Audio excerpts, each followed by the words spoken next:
Politicians would have issued a standard condemnation, maybe called for an apology, and moved on. But Trump? He saw something bigger. He understood that Omar had just handed him the perfect opportunity to reframe an entire debate about American values, and he took it. And just when emotions were boiling, Trump stepped in. When Trump responded, he didn't just defend conservatives or attack Omar's character. No, he did something far more strategic and devastating. He flipped the entire script by pointing directly at Somalia, Omar's country of origin, and laying out the stark contrast between that failed state and America. He talked about the poverty, the corruption, the decades of civil war, the fact that the vast majority of Somalia's population lives in extreme conditions that most Americans can't even imagine. But here's the masterstroke. Trump then asked the question that changed everything. How can someone from a failed state lecture Americans about how to run America? Suddenly, it wasn't about Trump defending conservatives anymore. It was about Omar trying to explain why she, of all people, had the moral authority to scold this nation. Now, I want you to understand what Trump did here from a strategic standpoint, because it's brilliant. He took Omar's cruelty toward a dead American and used it as a launching pad to discuss something much bigger, the question of loyalty and belonging. When Trump mentioned in one of his recent interviews that he would meet with Somalia's president and suggest they might want to take Omar back, he was only told, "I don't want her." He wasn't just making a joke. He was making a point about ingratitude, about someone who came here for opportunities and then spent her time attacking the very country that gave her those opportunities. But this wasn't just about words. It opened the door to something far bigger. Most people don't realize what Trump actually accomplished with his response, and this is where it gets fascinating from a political science perspective. By bringing up those long-circulating allegations about Omar's past, the questions about her marriage, the immigration fraud rumors that had been floating around for years, Trump forced something into the mainstream that the media had tried to bury. Now, I'm not here to relitigate those allegations, but here's what's important to understand. Trump dragged a conversation that had been whispered about in Washington circles right into the spotlight where millions of Americans could see it. For years, these questions had been dismissed as conspiracy theories. But when the President of the United States puts them on Truth Social for everyone to read, suddenly they can't be ignored anymore. And here's what most Americans didn't know. Omar's confident declaration that you cannot deport an American citizen wasn't entirely accurate. Now, she's technically right that it's extremely rare, but there's something called denaturalization that can strip citizenship from people who lied on their applications, committed marriage fraud, or concealed key facts during the immigration process. If someone commits treason, terrorism, or certain high crimes, they can lose their citizenship too. For those of you who lived through the Cold War, this might remind you of something. Do you remember when loyalty tests were part of American life? When questions about allegiance to this country weren't considered controversial, but necessary? There was an understanding then that citizenship came with responsibilities, not just rights. And I think that memory, buried deep in the American consciousness, is part of why Trump's message resonated so powerfully with older Americans.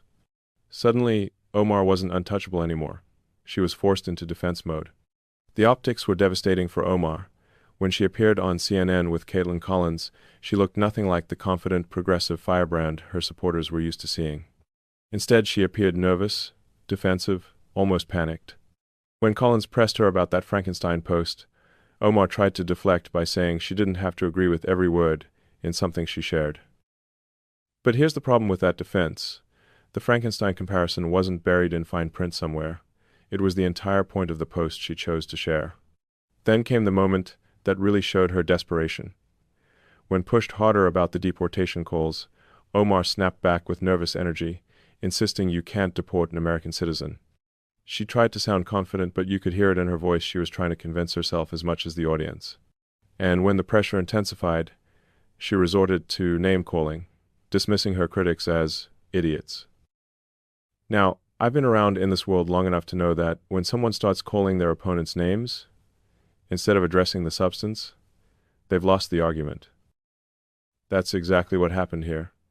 And if there's one thing Americans can smell, it's fear. What made this even more telling was the silence from Omar's usual allies. When Alexandria Ocasio-Cortez or Bernie Sanders get attacked, you typically see statements of support, fundraising appeals, rallies. The whole progressive machine springs into action. But with Omar, cricket sounds. Her Democratic colleagues went quiet, donors started hesitating, and whispers about primary challenges began floating around progressive circles. That's how you know the walls are closing in, when your own party stops defending you and starts treating you as a liability instead of an asset. And if we know anything about the Democratic Party, it has no problem eating its own when someone becomes too toxic to defend.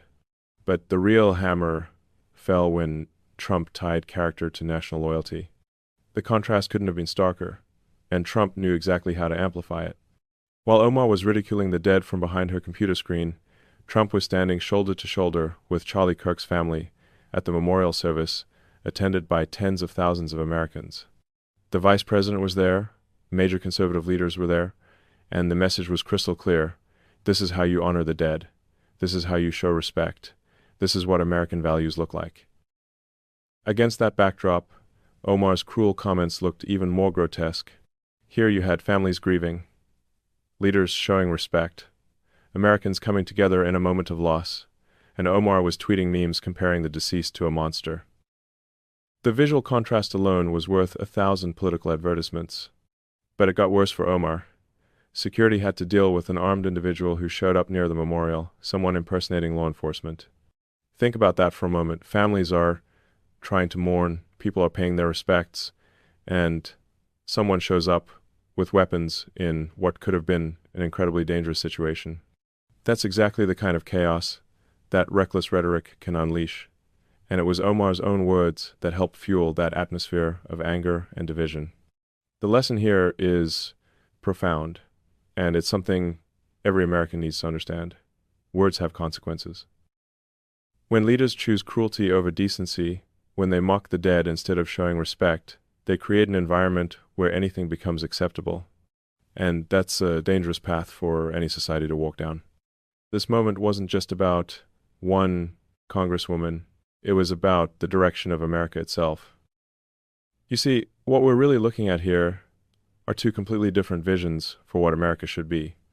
On one side, you have Omar representing what I'd call multicultural progressivism, constantly criticizing America, pointing to its failures, trying to reimagine our national identity through the lens of grievance and oppression. To her supporters, she represents the future. To her critics, she represents everything wrong with modern politics. On the other side, you have Trump representing populist nationalism, America first, loyalty to country, preserving what made this nation exceptional in the first place. Trump doesn't apologize for America. He defends it. He doesn't ask what America can do better. He asks what America has done right and how we can build on that foundation. For those of you who lived through the great struggles that defined the 20th century, Trump's message probably resonates on a deeper level. You remember when loyalty and unity weren't just slogans, they were survival mechanisms. When pulling together as Americans wasn't considered controversial but necessary. When love of country wasn't seen as extremism but as basic citizenship. And this is why Trump's framing of Omar resonates so deeply. You've seen what happens when nations lose their sense of shared identity, when citizens stop believing in common values, when loyalty becomes optional. That historical perspective gives you something younger generations often lack the wisdom to recognize danger when you see it. But Omar's isolation wasn't just political, it carried a dangerous undertone. Now, I want to talk about something that doesn't get nearly enough attention in our current political climate, and that's the connection between reckless rhetoric and real-world violence. We saw this play out in terrifying fashion at the Charlie Kirk Memorial, where security had to deal with that armed individual I mentioned earlier. This person wasn't just carrying weapons, they were impersonating law enforcement, conducting unauthorized security sweeps in a crowd of thousands of grieving families. Think about how we got to that point. When political leaders choose outrage over responsibility, when they prioritize shocking statements over thoughtful discourse, they create an environment where anything feels justified. Omar's cruel mockery of Kirk's death didn't just hurt his family. It contributed to an atmosphere where some people felt violence was an appropriate response to political disagreement. This is what I mean when I say our politics are spiraling into a dangerous cycle. Outrage generates clicks, clicks generate money, money funds more outrage. Politicians compete to say the most shocking thing possible because controversy translates to attention, and attention translates to political power. But where does this road end? We're seeing glimpses of the answer, and it's not pretty. The difference between free speech and responsible speech is something every leader needs to understand. Yes, Omar has the right to say whatever she wants, regardless of how ignorant or cruel it might be. But leaders are supposed to know when not to exercise that right. They're supposed to put country above petty point scoring, unity above division, decency above politics. This is where Trump showed real leadership, and it's something that gets overlooked in all the noise. By standing with Kirk's family, by reframing the debate around loyalty and decency, by reminding Americans of values we used to share, Trump demonstrated what responsible leadership actually looks like. It's not about having the freedom to say anything, it's about having the wisdom to say the right thing at the right time. And that brings us to the bigger question, what does this moment mean for the future? Here's something I've learned from decades of observing human behavior. Character scandals last far longer than policy scandals. You can survive a bad vote on some spending bill. You can spin a controversial position on taxes or regulations. But when the public decides you lack basic human decency, when they see you as someone who celebrates death instead of showing respect, there's no coming back from that. Every opponent Omar faces from here on out is going to bring this up.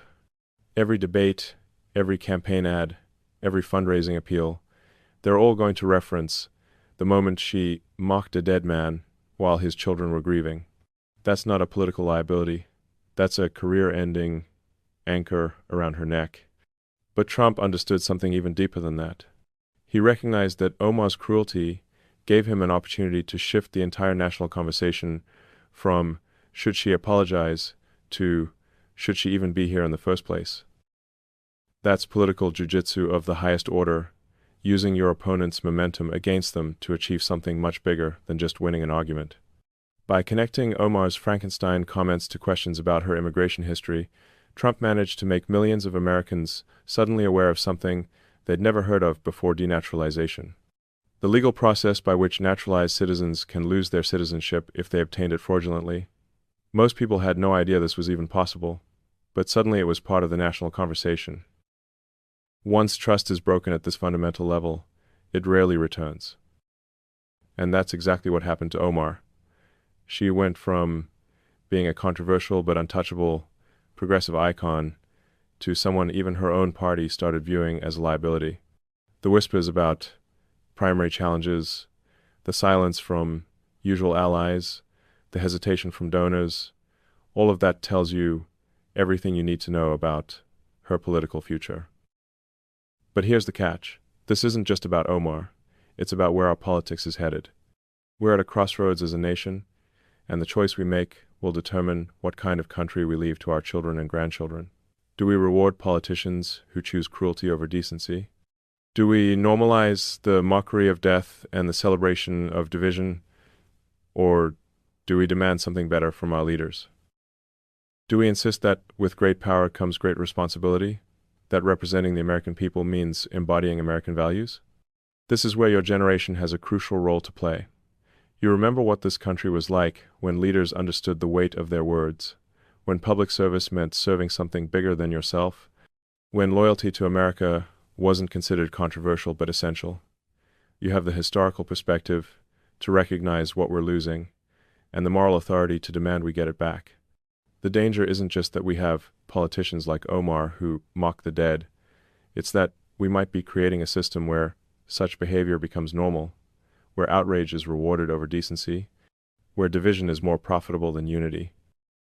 That's a recipe for the kind of societal breakdown you've witnessed in other countries, the kind of collapse that happens when shared values disappear and common purpose evaporates.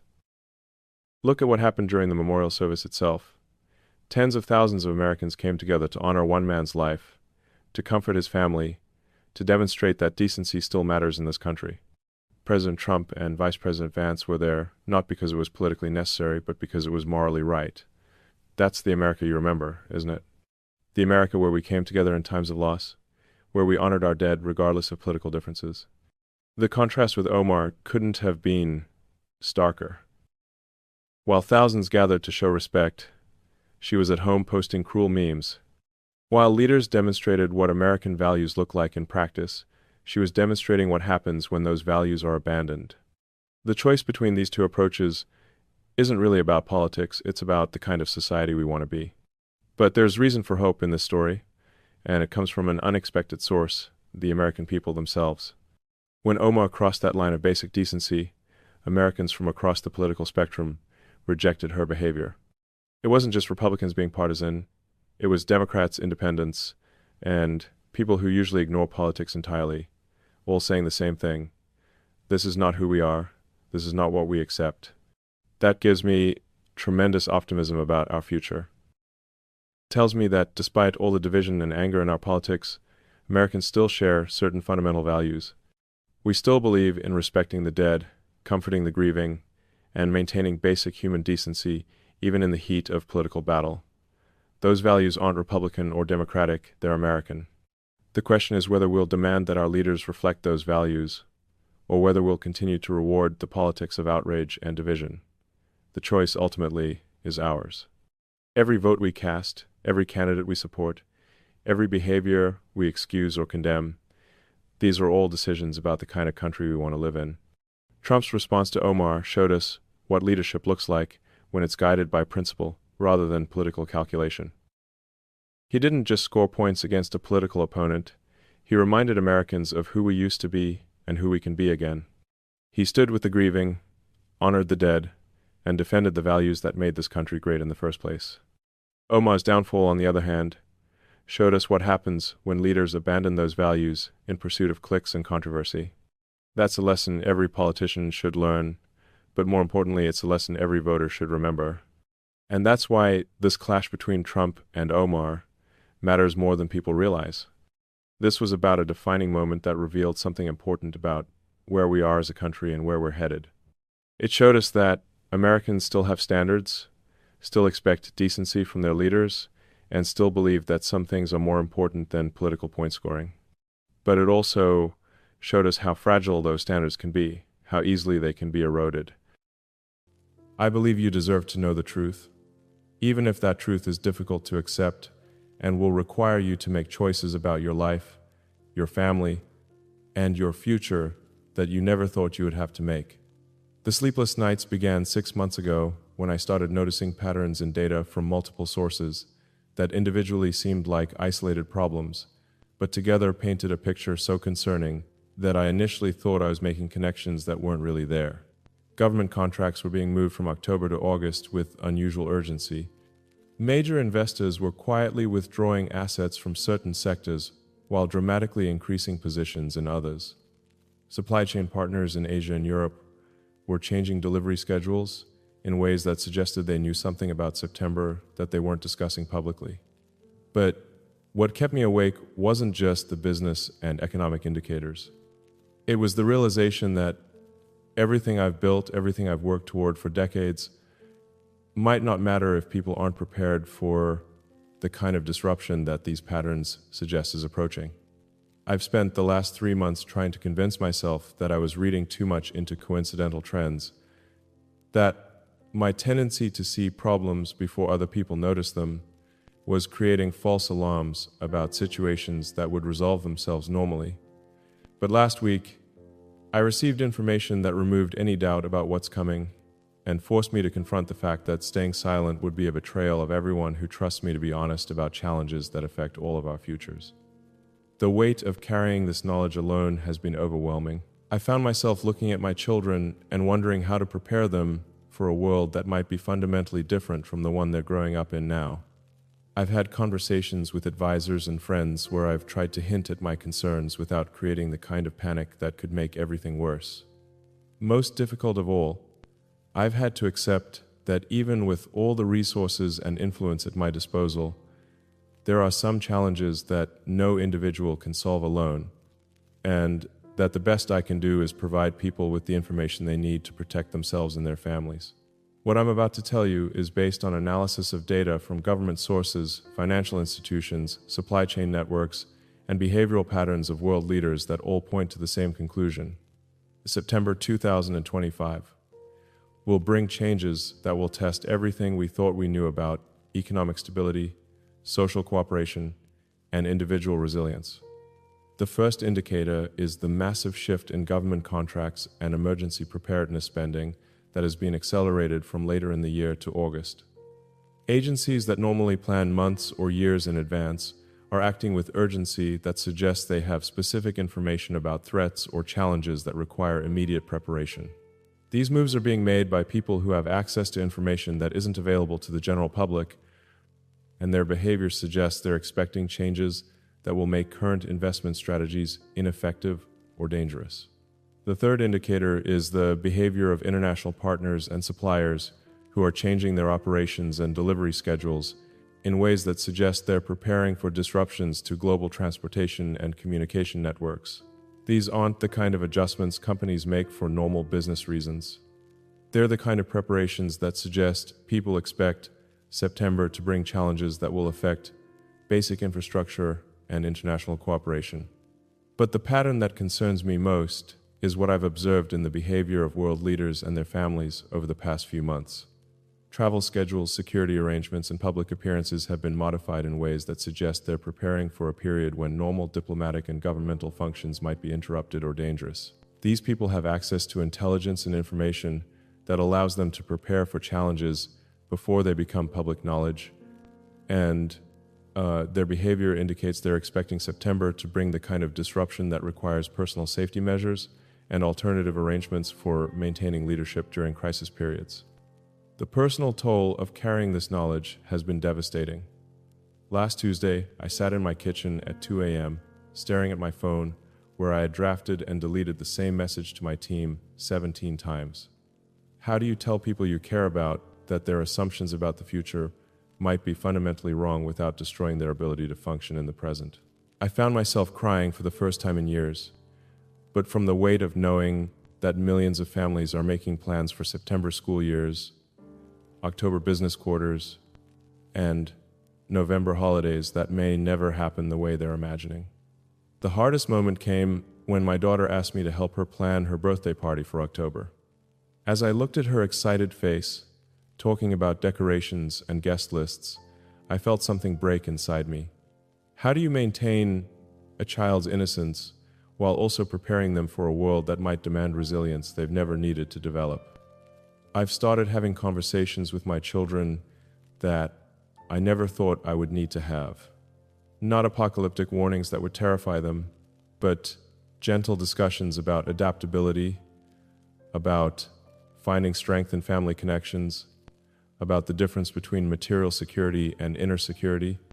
Dad, why do you look sad sometimes when you think we're not watching? My son X asked me last week. The directness of his question forced me to realize that my attempts to shield him from my concerns weren't working. Children sense when the adults around them are carrying burdens, even when those burdens aren't explicitly discussed.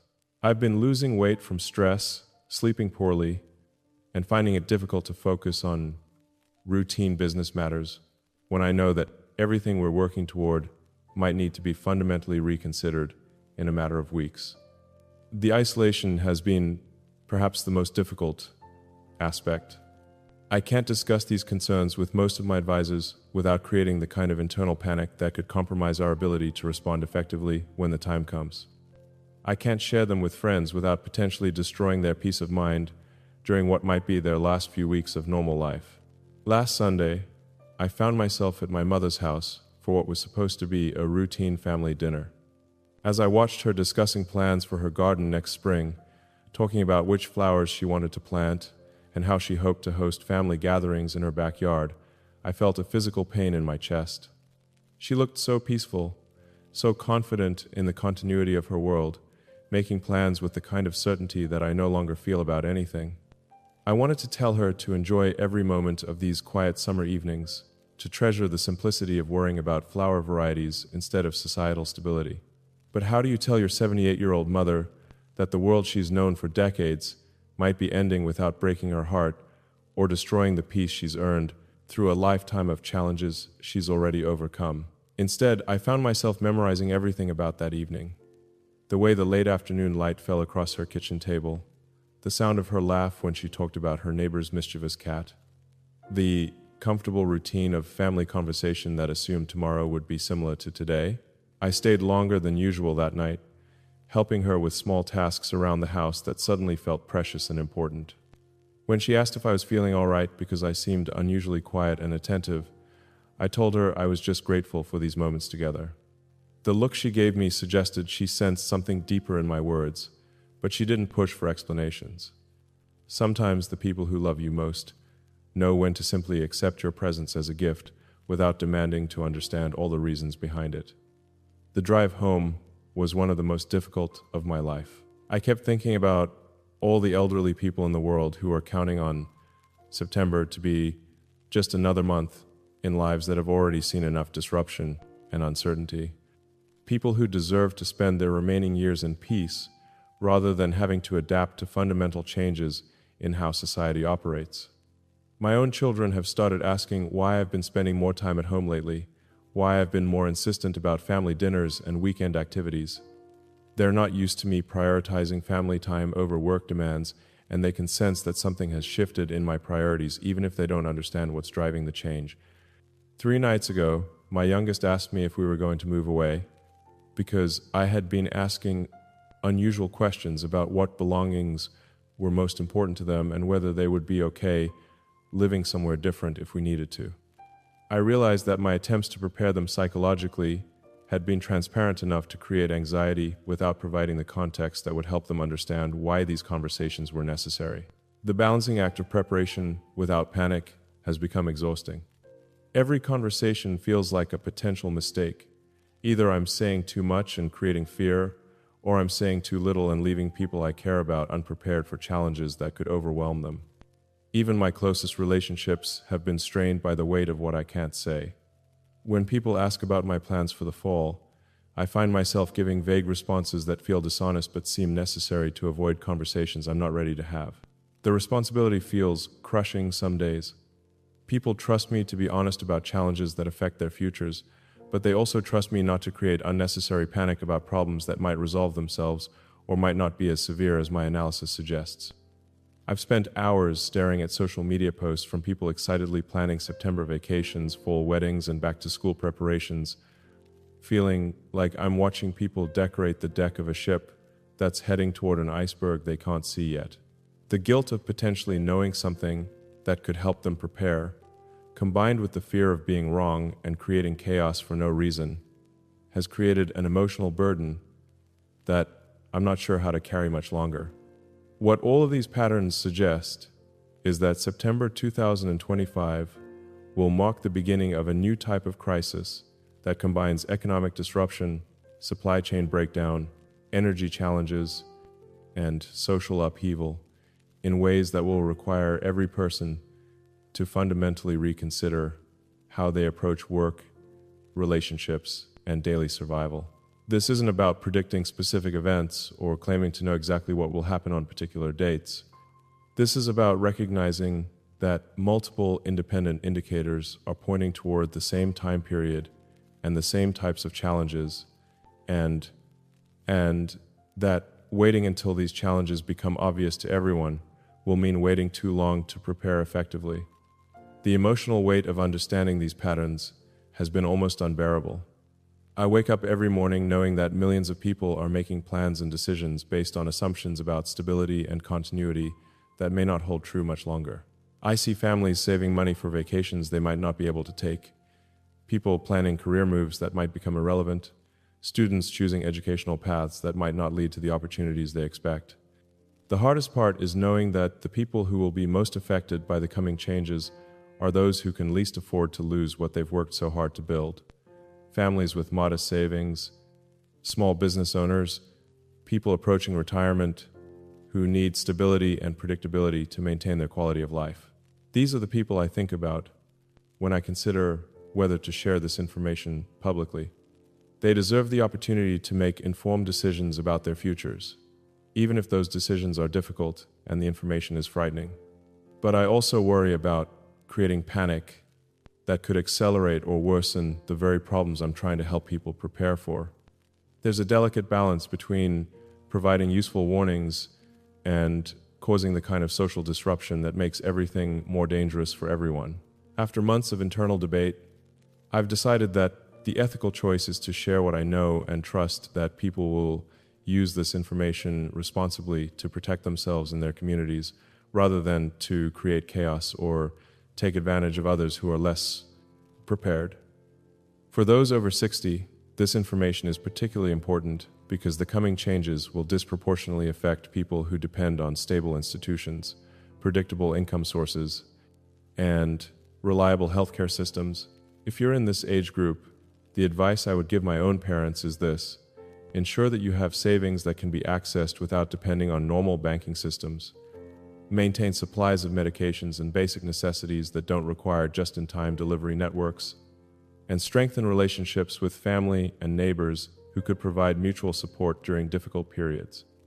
Most importantly, prepare psychologically for the possibility that September will bring the kind of uncertainty that requires flexibility, patience, and the ability to find meaning and stability through relationships and personal resilience rather than through external systems and institutions.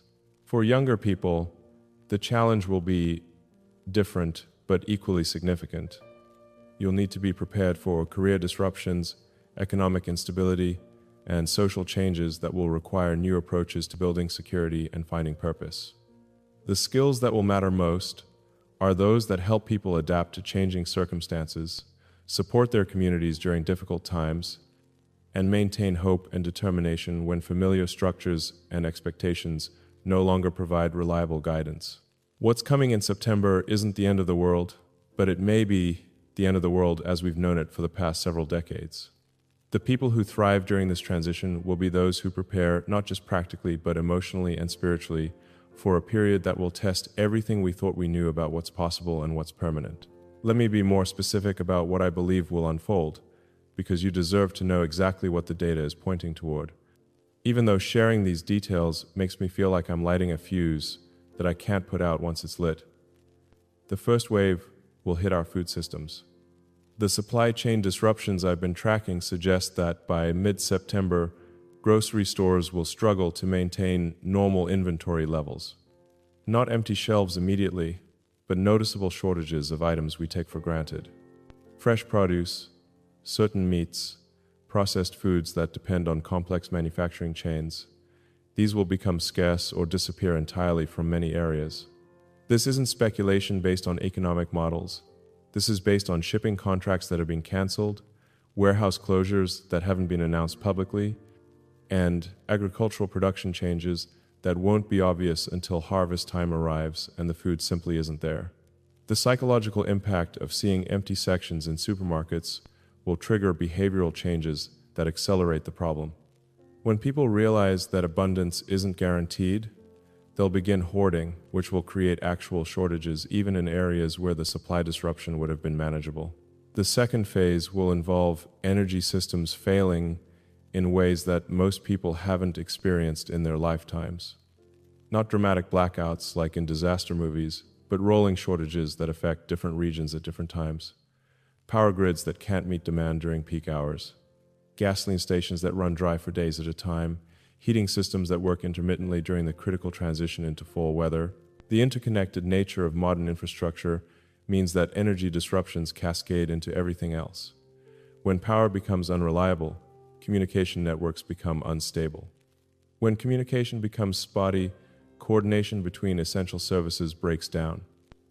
When services can't coordinate effectively, the simple logistics of daily life become complicated and stressful. I'm sharing this not to create fear, but to provide the opportunity for preparation. Those who understand what's coming and take appropriate action